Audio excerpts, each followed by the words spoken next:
Good evening and welcome to Soulful. I am Nakia. I'm Toya. I'm Latoya.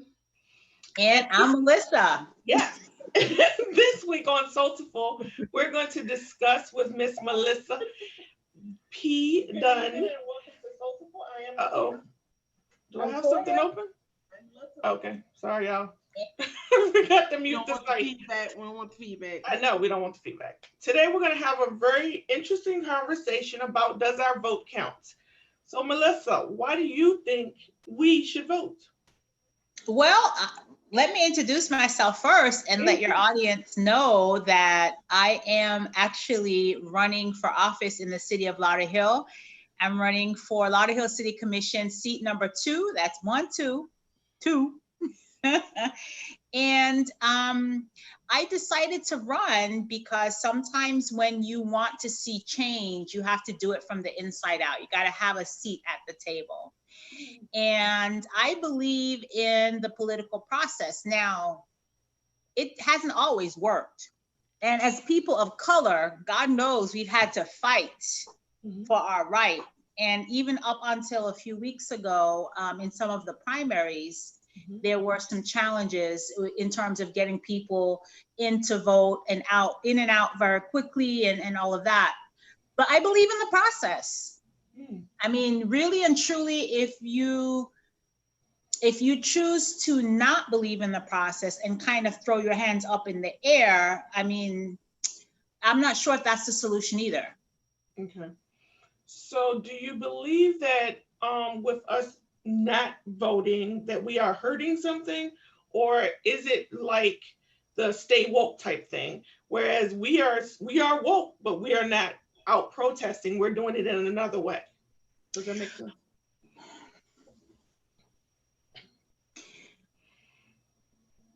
I believe that there are a lot of people who fought for us. There are a lot of people who died for us to have the right to vote. And if you are a US citizen and you are eligible to vote and you choose not to, I believe that you're dishonoring the memory of our ancestors. I know that's a strong statement, but that's really, that's kind of what I believe. And to answer your question more directly, when you don't vote, things like Donald Trump happen. But in response to that, that is true. But also with the voter suppression, you could have voted and they threw out the results. So it's kind of a catch-22, right? It is a catch-22, but you know, when my grandmother, actually, not my mom, my grandmother always told me to be a part of the solution, number one. And she always told me to do my best. You see, after you do your best, and if things don't work out, then it's not because of you. You understand what I mean? So as a part of doing your best and doing all that you can do, register to vote, educate yourself on who's going to be on the ballot, speak with your friends and family about who's going to be on the ballot, right? Understanding that everybody's going to make their own individual choice, and vote. After you do all of that, if some things go down, then that's on them. That's not on you. That's how I look at it. So I have a question, Melissa. First of all, thanks for being here. And actually, before we go forward, can we talk about what we're working on? What y'all worked on today? I was in the process of creating a PowerPoint because I nominated my team for an award and we got the nomination. Awesome. Okay. Woo, woo, woo. Congratulations. Toya Williams. I've been working on offboarding the clients' social media. Awesome. Me too. Been working on social media profiles today. What about you, Melissa? I have been in creative mode. I'm actually in the process of developing a new program called Black Women Making Money Moves. Ooh. So you should see the wall in my house. It's like plastered with creative. Oh, okay. I'll show you. Always has stuff on her wall. Look, can y'all see it? You see my Yes. whiteboard? Yes. You see Yes, my see little that? wall here? Wall. That's inspiring. So that's awesome. Very inspiring. Yeah, very good. That's Yeah, what's happening in my house right now. yo, and I recommend like your walls, quotes or whatever affirmations, like write out, what you want to see. That Oh is so yeah, helpful. and that's that wall right there. Yeah, awesome. Thank you so much for sharing, sis. Of course, my pleasure. Fantastic. So I have a question as it relates to my understanding of the whole the national process of electing someone. So let me two questions. The first question is, Melissa, what if you don't believe in the platform of any of the people that are there? What do? You just pick the less of two evils? What do you do? Well, I think the first thing is that we need to really make people understand that you're voting at different levels, right? Okay. And honestly, the president is important, Mhm. but even more important than the president are your local elected officials. I agree.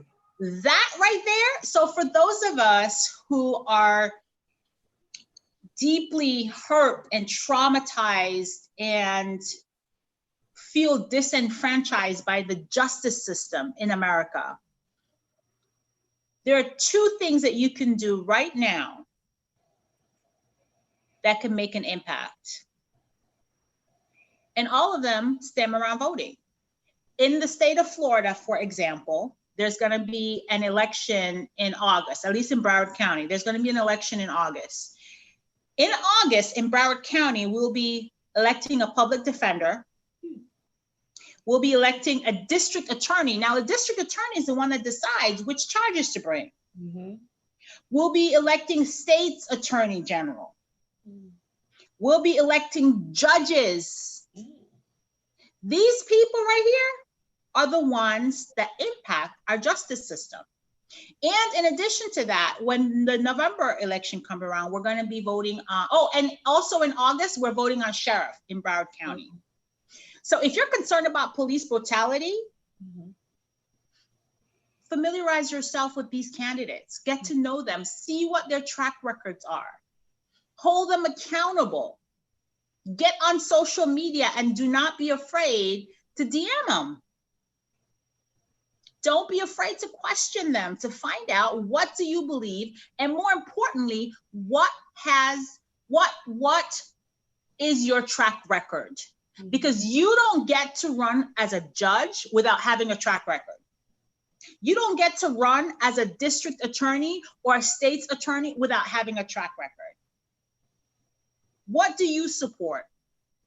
Ask those questions, educate yourself, and then vote. Start the conversation. For those of us with social media following, social media platforms, I fully encourage you to find out who is running for these legal type positions in your area. Put them up on your social media page and tag the folk and ask the tough questions.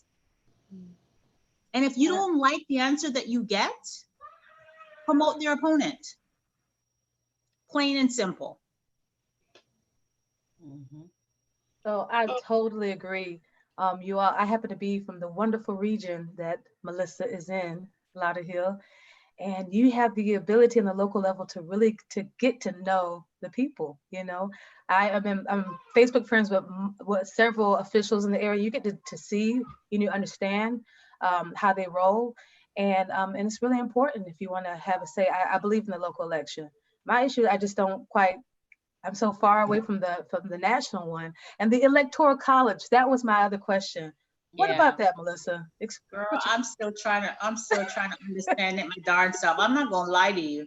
Okay. I'm still trying to understand it. You have the popular vote. Sometimes you have the president win the popular vote, but in the end, he doesn't win the electoral college. And my understanding is that with the electoral college, certain states get a certain number of delegates that go to the convention and they vote, right? But they're supposed to vote in accordance to what their community wants. Right.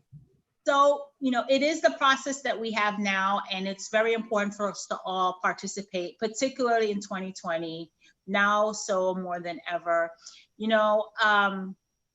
How do we get? I get it. I understand the reservation, but this is the system that we have now. And my encouragement is to educate yourself and do what you can. And sometimes you're right, Nakia. Sometimes it does feel like the two lesser evils, right? How do we get a hold of who's in this electoral college, or who's this? Who are these people that are supposed to be speaking on our behalf?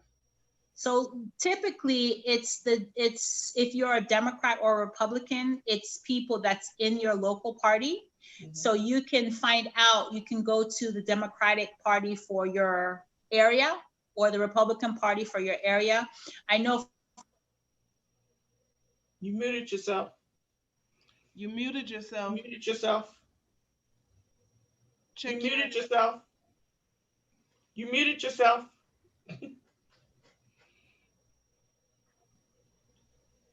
We can't hear you. There you go. There you go. Uh-oh. Still can't hear you. Can you guys hear me? It's really low. Okay. All right, Nakia, can you say something to make sure I'm hearing you? Can you hear me? Why can't I hear you now? Oh, there it goes. There it is. Okay. Yes, I can hear you now. All right. Okay. What did you...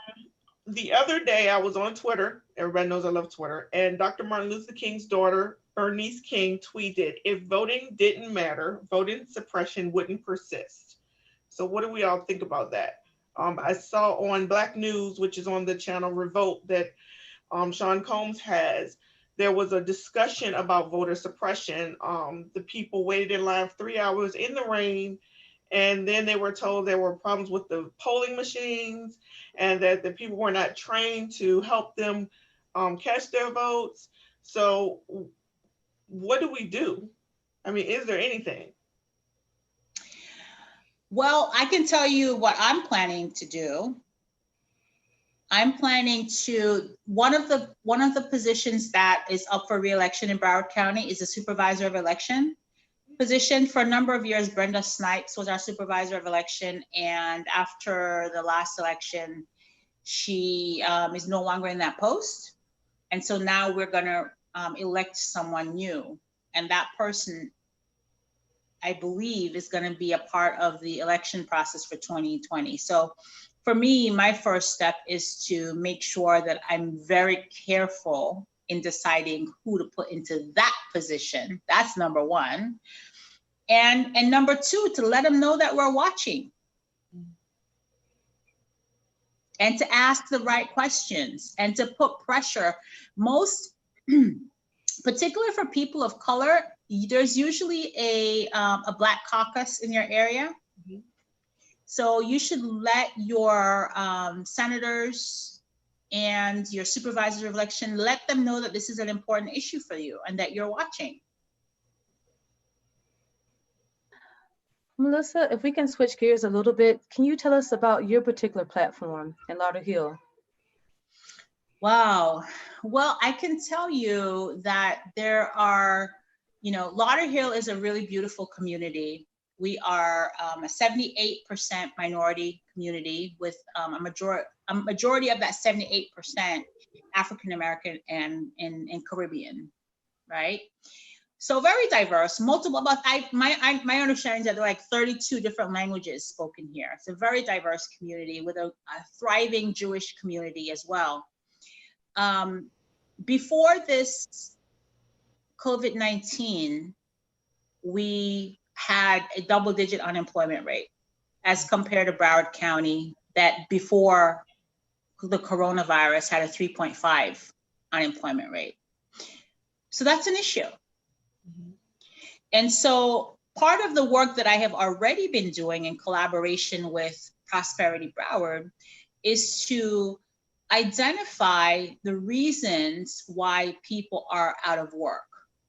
And some of the reasons that we've identified is lack of access to jobs, lack of access to training, and not having a very clear pipeline to prosperity.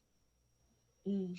I know a lot of times you want to work, but childcare is important, is expensive. You want to work, but transportation is an issue. You want to work, but you have a record, and that's an issue.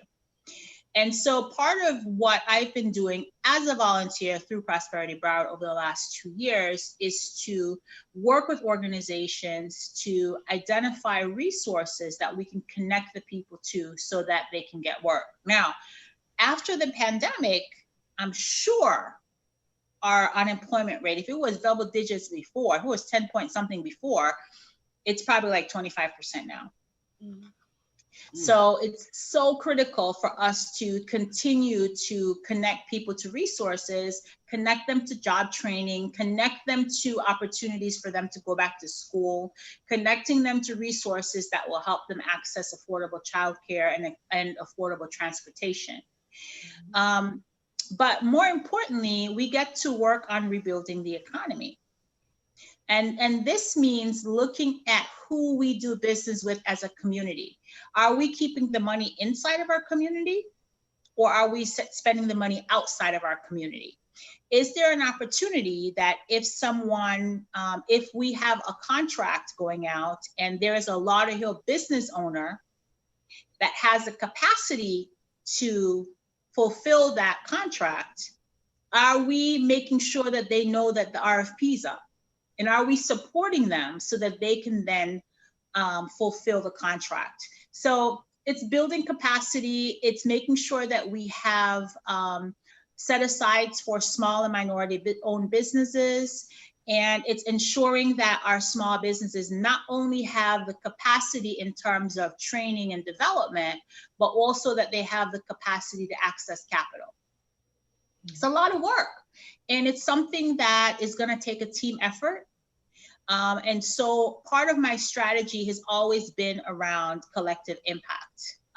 This has been the work that I've been doing over my entire career, whether it's in a nonprofit space as the health systems director for the American Cancer Society in Manhattan, or whether it's through my agency working with groups like Live Healthy Miami Gardens. It's always been about getting the right people to the table so that we can analyze the problem and come up with systematic solution that we work on together. Government can't do it alone. I have a question. We hear this statement of, if you can't have a seat at the table, make your own table. You're saying bring people to the table. Should we be bringing people to the table, or should we be fighting to make our own tables? Well, why can't we do a combination of both? It doesn't have to be either or. It could be both and, right? I'm saying, who can help me find my people jobs? I'm saying, who can help me help my small businesses to expand so that they can hire more people? If you can help me with that, come on, let's talk. Yes. Mm-hmm. Melissa, I think people would love to hear a little bit about your background, where you're from, and what makes you even what made you decide to get into this type of work, and so forth. Yeah, so I'm originally from Jamaica. I was born there. I migrated to the US. Yes. I like that cheerleading move there, ladies. I migrated to the US when I was 10 years old to live with my mom. And my stepfather was in the military, go Army. So I traveled with them as a young person, lived in Germany, lived in Fort Hood, lived in Fort Rucker. And I went to undergraduate school in Alabama. So How was that? look, I mean, I live in Virginia, but Lord, pretty Alabama. How was look, Alabama? let me tell you. So where I went to high school in Daleville, Alabama, Daleville High School, it felt like a cosmopolitan type of community because it was right next door to a military base. Mm. So I didn't really experience the kind of racism that I experienced until I went away to college. And I went to and I'm going to use this term, I went to a historically white women's college that was founded in 18 something in Marion, Alabama, and the school was located 20 minutes from Selma. Mm. Mm. And let's just say this, my freshman year of college in 1990, when did I graduate from high school? 1991. In 1991, there was only one other Black girl in that school. And she was there on a basketball scholarship. Wow. The highest ranking individual on the staff was a secretary, of color was a secretary. Everyone else who was of color who worked in that place was kitchen staff, ground staff. It felt to me like the 1960s was well. But I was so proud to go there because clearly they had a new president who was committed to diversity. And so they brought in 8 girls of color, which is huge for that school. And we put our stamp. I was the first Black editor of the newspaper. My friend Angela was the first Black president of the freshman class. Congratulations. That's We awesome. did a lot of firsts in that school. Now, it was a challenge. We had go home in painted on the walls. But the administration, when we went to Dr. Potts and we said to him, listen, we want to have a Black history program, he said yes. Now, the choir director built some ugly stage the day before, but that's all right. I'm Jamaican. My mama got art on her wall. I drove 3 hours to my mom's house, took off every piece of wall, every piece of Black art off of her wall and turned that space into an art exhibit. Hey, that's what I'm talking about. So I learned early on how to build consensus, how to turn what was meant for my harm into something that was meant for our collective good. Awesome. And I learned how to do that at a young age. And that's part of the thinking, part of the mindset, part of that skill set that I bring to this campaign. How do you think we could get children these days to have that type of mindset? Well, I think the first step is to listen. And the second step is to invite them to the table. Invite them to the table and give them the opportunity to say how they want to shape the conversation and the impact that they want to have. I met a young man, there was a protest in Lauderhill this past Saturday, and Mayor Thurston was participating in the protest, so was I, so was a lot of church leaders. And there was this young man there that spoke. Oh my gosh, you guys, he reminded me of what I would imagine a young President Obama would have sounded like as a teenager. And that young man inspired me so much that I said, you know what?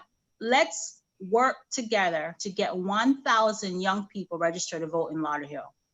And let's help them educate themselves on who's running, and then have them educate their peers, particularly in the August election. Now, I'm not on the ballot in August, but August is so important that I'm gonna work to get 1,000 young people to the polls. Very important. Yeah, we got to get them to the table, man. And sometimes, you know, it might look like I have to learn some of the latest, you know, I'm not a hip hop person.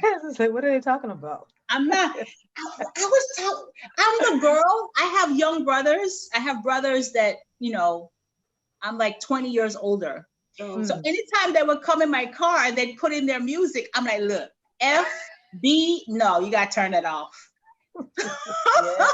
So this is new for me, but I'm open because they are doing such an amazing job with this movement. And I want to continue to encourage young people. Y'all take the wheel. I'm tired. Oh, goodness. Good. Listen, you young too. You are not that old. No, you are young. Yes, you're right. I am. And I do have a lot of energy. But you know what? One of the things that I would love to see happen, and I'm praying, I'm putting out in the universe that this committee of young people that we're going to mobilize in Lauderhill will feel what it feels like to win and to really make an impact by working as a collaborative. And then when, God willing, I become commissioner in seat 2, I want to keep them working with me. because there's so much work to be done. I can't do it by myself. The commissioners can't do it by themselves. The mayor can't do it by himself. As a business owner, I can't do it by myself. I used to be the president of the Chamber of Commerce, and I sure as heck couldn't do it by myself then. It really will take collective impact. So what I'm hearing is that, we gotta, as a community, work together. We gotta support one another, and voting locally is a way to really get things done. It's important. We don't really know so much. Yeah. Yes, get it done. DUNN. And no matter how we feel about the whole voting process and historically what that means for Black people, if we want to move forward, if we want things done, we have to get involved. And voting is a key part of that. It really is. It really is. And, I know that sometimes it could feel like your vote doesn't count, like you said earlier, ladies. And you might feel a little bit disenfranchised. And, there might even be a little bit of, holding people's feet to the fire to make sure that everything that's supposed to go right goes right, and that all of our votes count. But, back to what my grandmother said, you gotta do your best. Do your best and forget the rest. So my grandmother has always been a wise woman. So I'm going to pass that same advice on to you and to your audience. Do your best. And your best means registering your vote and educating yourself about the candidates, speaking to your family and friends about the candidates, go to the polls and bring 2 or 3 people with you. Now, more than ever. I have a question, because they always say politics is the taboo subject. So are we supposed to talk to our family about politics, or are we supposed to just keep it amongst ourselves because we don't want people to chastise us for our opinions? No, talk. I mean, you don't need to say, you don't need to tell people who to vote for and tell them who to support or who not to support.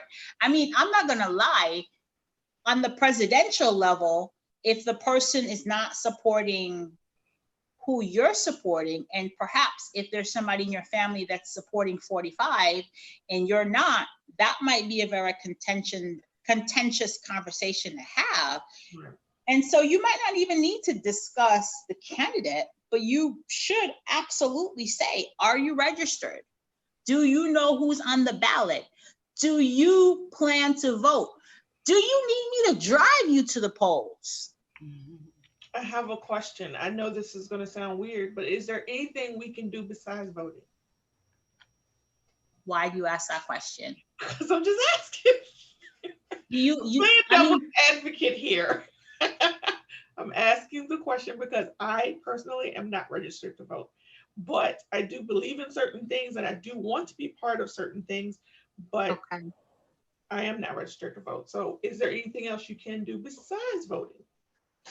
Okay. And my understanding is you're not registered to vote for personal reasons. Right, religious reasons. For religious reasons. Okay. All right. So in your case, then you can do a couple of things. Well, let me ask you this before I answer the question. So you're not registered to vote for religious reasons. Does your religion prohibit you from getting other people registered? Not to my knowledge. Okay, there you go. Cool. Help other people get registered, and then help them to go to the polls. Pick a local candidate like myself and volunteer for a campaign. Help them raise some money. You are a very skilled virtual assistant. Perhaps you can work on somebody's campaign and contribute that way. So the one vote that is not going to be casted for you, perhaps you can help them get 10 other voters. Okay. Very nice. I have a question. Sure. I remember the first time I voted, I looked at the ballot and I just chose Democrat, because that's what my mom and them do. That's what I know happens. So vote like that too, yes, ma'am. Yes. So is that what we're supposed to do? The Democrats, that's the correct platform for our people? Give me some insight, Melissa, on that. I say vote your conscience. I say be an educated voter. and do your own research, make your own choice on what you think is best for you and for your family. That's what I say. Now, on the national level, as a Democrat, I would like to say, please vote party line. Do not. But I understand and fully respect that it's your right. I think where it becomes a challenge is when like an educated voter is a powerful voter. So that's how I would answer that question. An educated voter is a very powerful voter.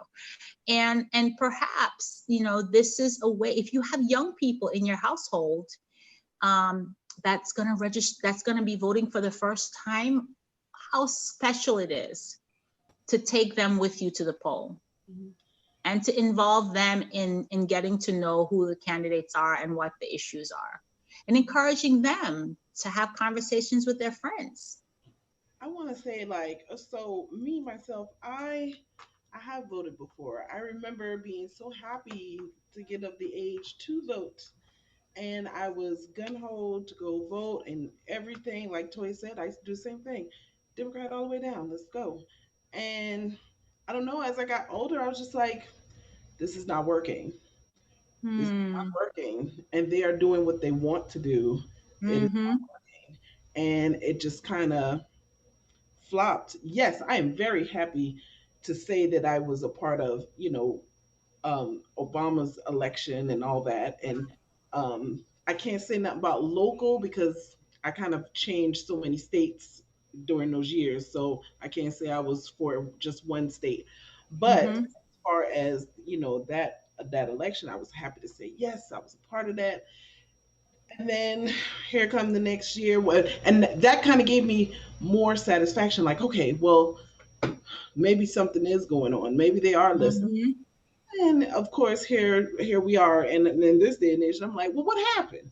What Mm-hmm. happened? Because I mean, article after article after article, all these people say, well, I didn't vote for him. I didn't vote for him. I didn't vote for him. But yes, he's here, and I don't understand how that happened. And I'm saying, I for one don't think the majority of us here in America wanted that to happen. And I'm saying that because I don't want to. I'm not trying to get us, demonetized to talk, but y'all know what I'm talking about.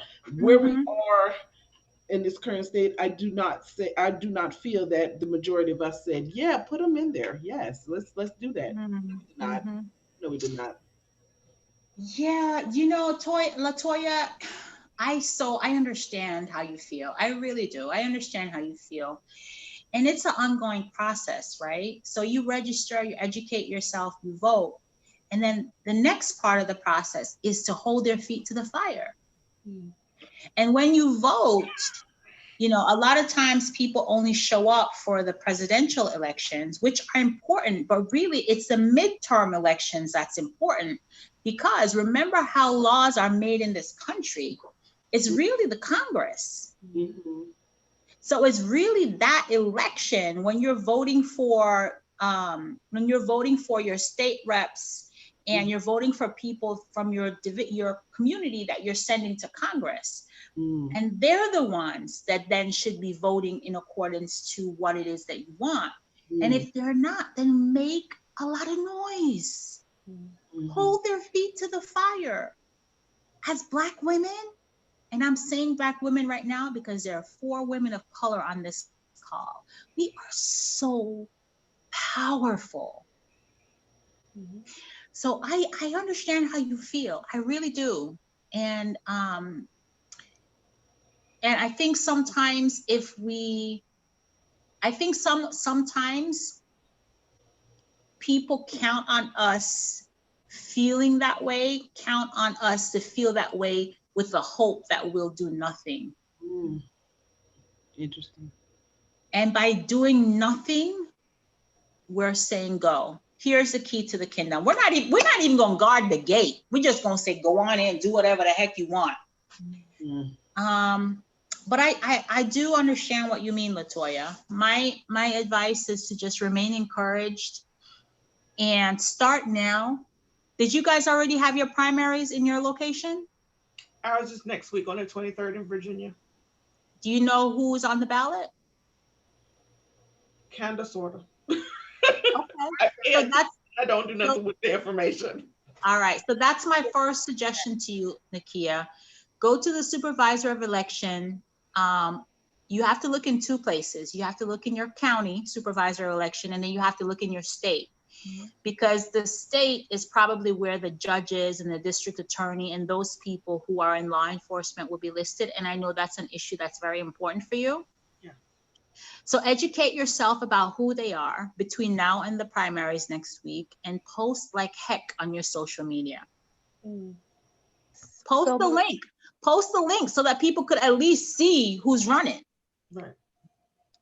So, Melissa, somebody like me, I'm technically still a Florida resident, a Lauderhill resident. What do you recommend for us? How do we vote from via mail or what have you? Do you know what that process looks like?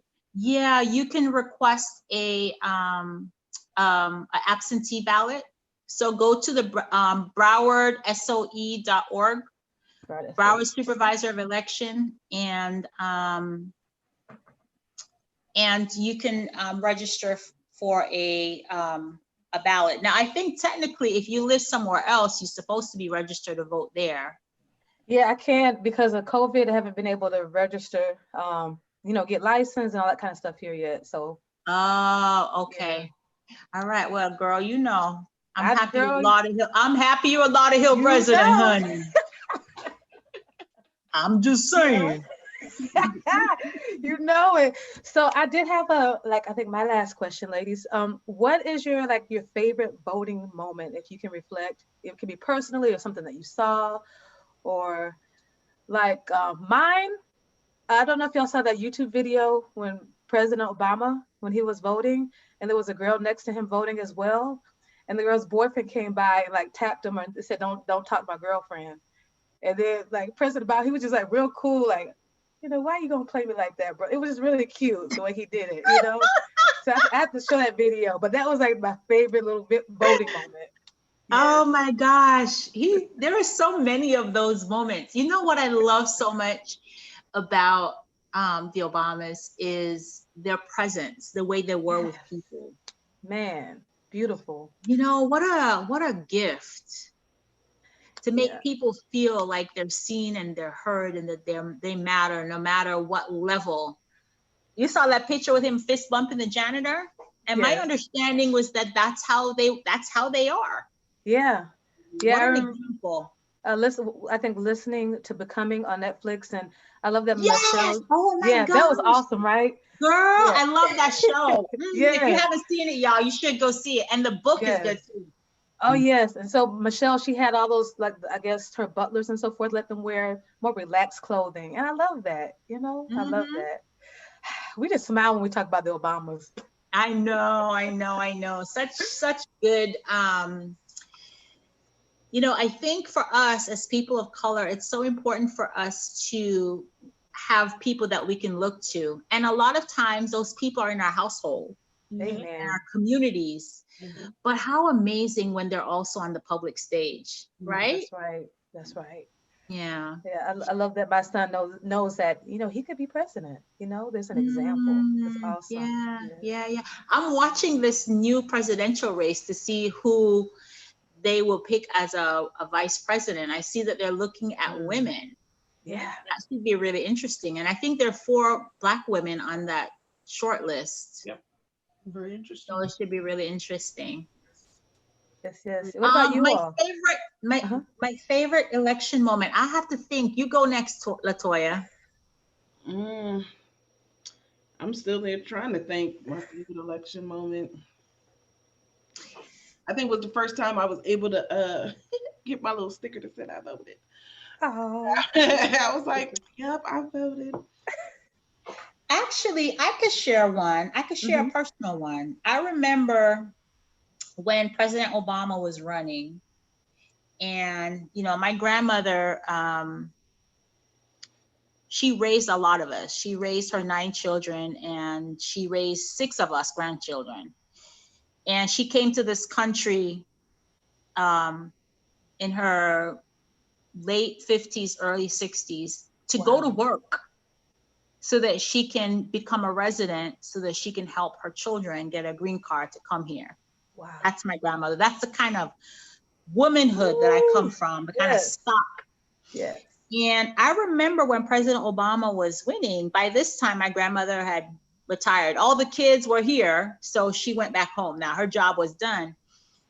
And I remember sitting outside on the veranda, and we were watching one of the debates, and I saw my grandmother was crying. Oh. And I said, Grandma, I said, well, I didn't call her grandma. I really was. I said, Mama, my Jamaican accent, cute Jamaican accent. And I was asking her, I'm like, why are you crying? And she said she was crying because she wants to see him win. She never thought that she'd ever see that in her lifetime, but she's afraid. She said to me, Lord have mercy, them are gonna kill him. Yes, I So feel the same she way. Right. Everyone was scared of that. Yeah. Yeah, she was crying for him, with hope and with the fear of a mother. Wow. Whew. You know, and so when I saw that, my grandmother was able to vote for him. Awesome. And not only was she able to vote for him once, she was able to vote for him twice, and he lived. Boom. Boom. That's my favorite moment. That's amazing. Okay. I felt like I was just reading or watching a chapter of Becoming as she shared that. That's amazing. What about you, Nikki? Do you have anything, any favorite moment as it relates to vote? How did you feel? Did you feel any type of way? I've never voted. Did you feel any type of way when someone was elected, when you saw that they were elected, or when Obama was I've elected? always felt some type of way because I am just an argumentative type person, especially when it's something that I believe in, and you know that from today earlier. So I've always wanted to, but you know I was raised a certain way, so it's just never been an option for me. So Yeah. I don't think of it like that. So I don't pay any attention.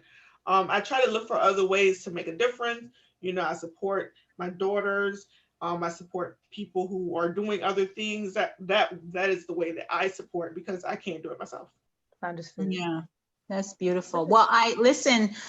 Primaries next week in Virginia, girl. We need to figure out who is on the ballot and get folk educated. When are your primaries, Latoya? Do you know?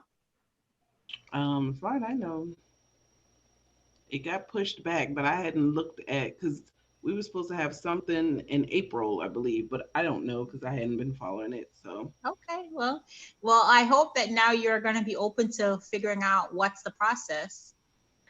Yeah, I wanted to know, you guys. I know we weren't excited about voting. I know us, three of us.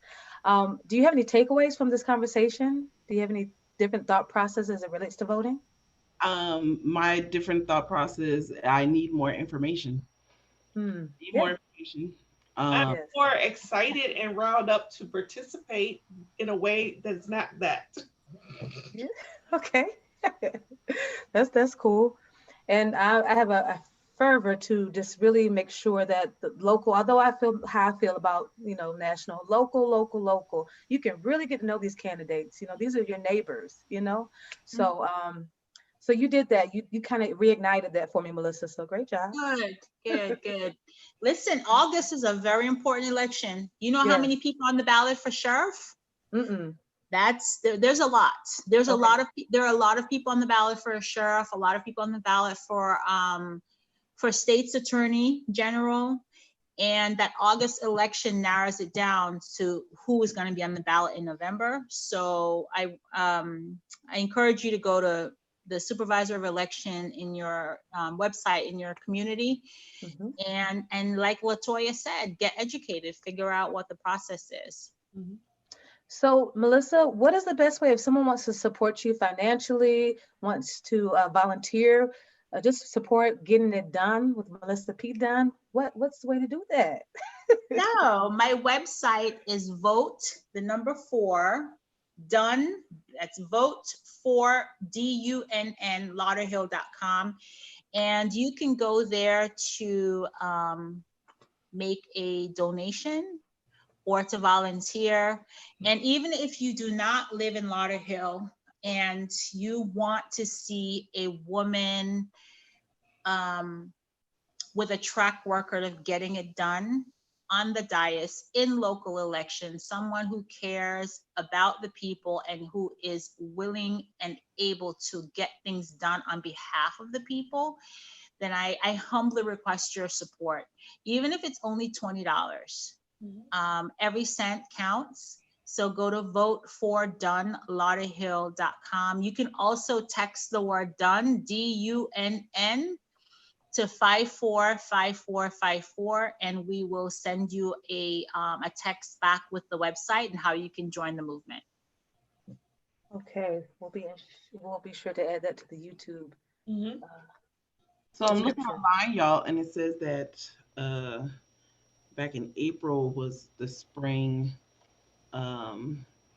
election here in Ohio, Okay. and our fall one will be begins October 6th. Cool. Okay, Ohio is one of those important states, I believe, based on what I keep hearing on television. It's a very important state in the electoral process. You guys have a big say in what happens. So Latoya, I'm happy to hear that you've at least pivoted to the point where you want to find out more. That's a good first step. Absolutely. Fantastic. For sure. I'm so proud of you ladies. I love the name of the show. I love your logo. I love the vibe. I love the energy. Thank you. And I wish you a lot of success with the show. I'm so grateful that you had me on. Thank you. Thank We you. really appreciate your candor and your information. Wait, I do believe this is my first campaign blog interview. You haven't Ooh. seen one, so yes, I believe so too. So make sure you repurpose it. We'll make sure we give you the video. Yeah, we'll absolutely, yes, please do. Send us the link so that Kiana can get it out. Yes. Absolutely. Absolutely. All right, Toya. Well, y'all, please like, comment, share, and subscribe. Join us right here again every Tuesday at 4 p.m. Eastern. Love you guys. See you later. Thank you, Melissa.